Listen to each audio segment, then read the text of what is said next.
meeting of ordinance 2010-1, 2, and 3 being sewer rates, water rates, and water availability fees to session. This meeting is for the public to voice their concerns.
Once again, everyone, this is a public hearing in regards to the sewer and water rates and the water availability fees.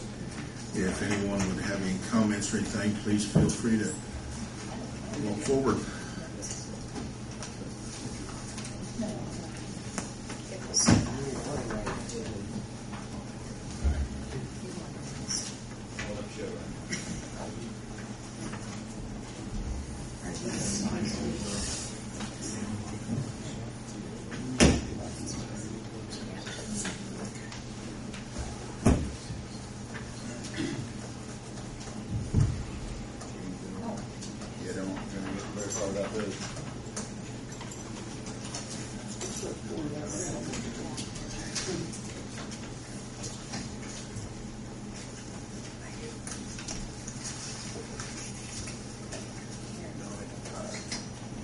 Larry, come on forward.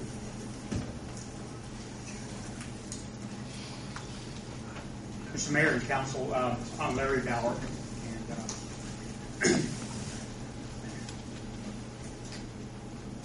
I understand what you folks are up against. However, I'm a little concerned, I guess, about the way that maybe that we're going about this.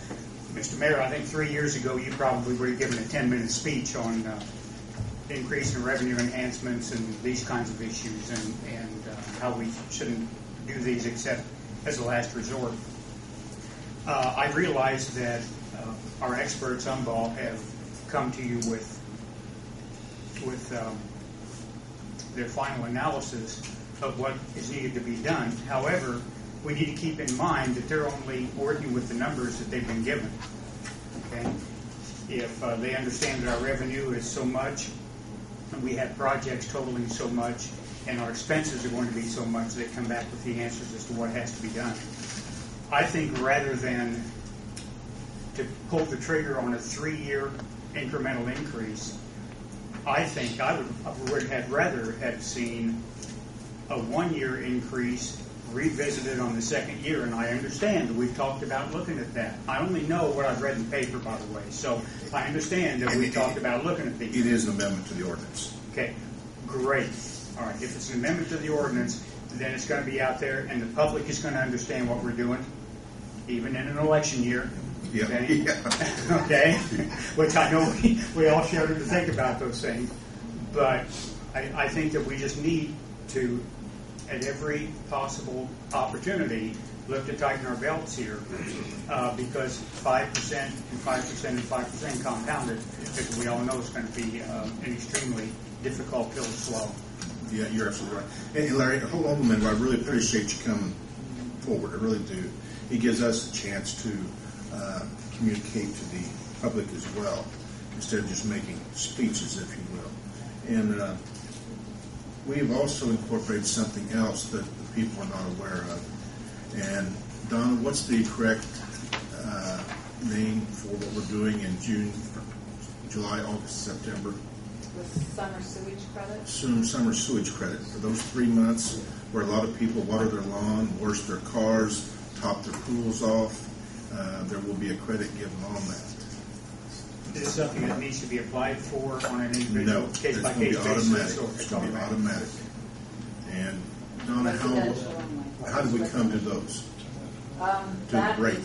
it is, you look at the winter rates of consumption from November through February, and then the June through September, the consumption is adjusted towards that. So that will be implemented as well. And if people still apply for filling their pools, that will be given as well, from the sewer. Which the sewer is the most expensive Sure. than the water. And I have asked Rick Denny, our water superintendent, to come up with cost cutting. As far as summer help, we've reduced that. He is working on other methods right now. Rick, would you like to explain what we're doing there? Well, I've covered everything from utilities Thank you, Larry. to labor, overtime. Summer help I've totally cut out this year. I've met with all my operators, again, all my outside guys. We're looking at possibly, instead of mowing and keeping everything, 4 or 5 inches, we mow like 140 acres every year. So we're looking at maybe going 2.5, maybe 3 weeks in between grass cuttings, and it's all minimal. But you add that up at the end of the year, and there's quite a bit of cost savings there. So, but yeah, I'm going to have a nice presentation at the upcoming water board meeting on everything that I've been through step by step, and have some figures on that also. Any questions from anyone from the council? Thank you, Rick. Jeff, would you like to approach and explain once again what you're doing on the wastewater treatment side? Basically, on the wastewater treatment side, we had one gentleman retire. We have not filled that position. I am working him part-time. He works 2 days a week. So we've cut his wages and saving that insurance cost. That was about $34,000 a year. The largest savings I'm seeing right now, if I bring the belt press online, my sludge disposal costs have dropped. They were $140,000 in 2008 to $90,000 last year, and I'm hoping they should be somewhere around $50,000 this year.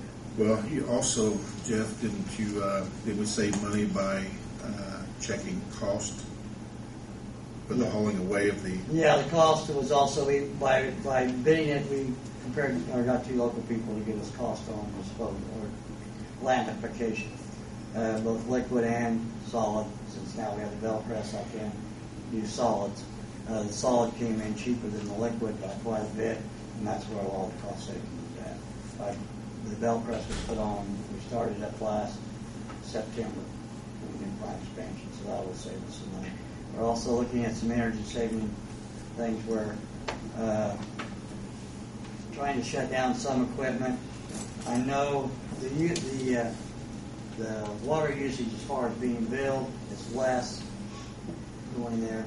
The problem of it is with the age of our sewers, every time I get a rain, I'm putting a lot more equipment right back online, so we can't keep it offline for very long periods of time. But I think that during the summer months, we'll be able to get some equipment off and save a little bit on electricity there. So we have looked into cutting labor costs, not hiring as many. This past year, the employees of the city of Greensburg never received an increase in pay other than their 1% longevity. We try to hold costs down there on utilities and employment citywide. We're still looking at things. Like I said, we've got labor we've cut. We have production costs that we're trying to cut, and we have on the wastewater side.